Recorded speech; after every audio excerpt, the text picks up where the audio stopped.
Yo, what's up guys? Welcome back to my channel. And today, pag-uusapan natin ang isa sa pinakamalaking updates ng Seal M Season 3, ang Max Level Expansion.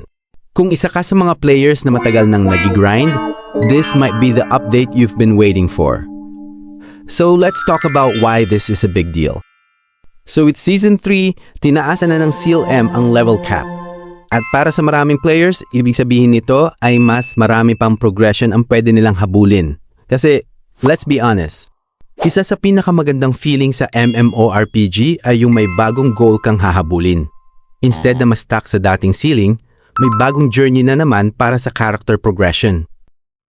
Pero hindi lang tungkol sa additional levels ang update na ito. Kapag tumataas ang level cap, mas maraming opportunities para sa character growth. Mas maraming content ang ma-explore, mas maraming challenges ang pwedeng subukan, at mas maraming dahilan para magpatuloy sa pag-grind. For veteran players, this means new progression goals.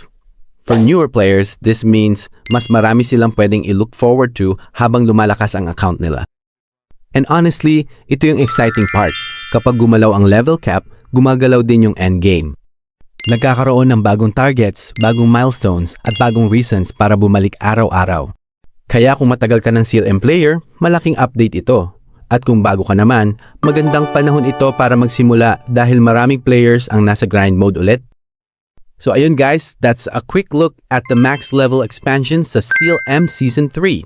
More levels, more progression, and more reasons to keep grinding.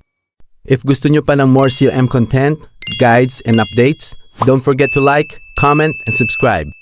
Comment down below. Ano ang current level nyo sa Seal M? Thank you so much for watching, and I'll see you guys in the next one.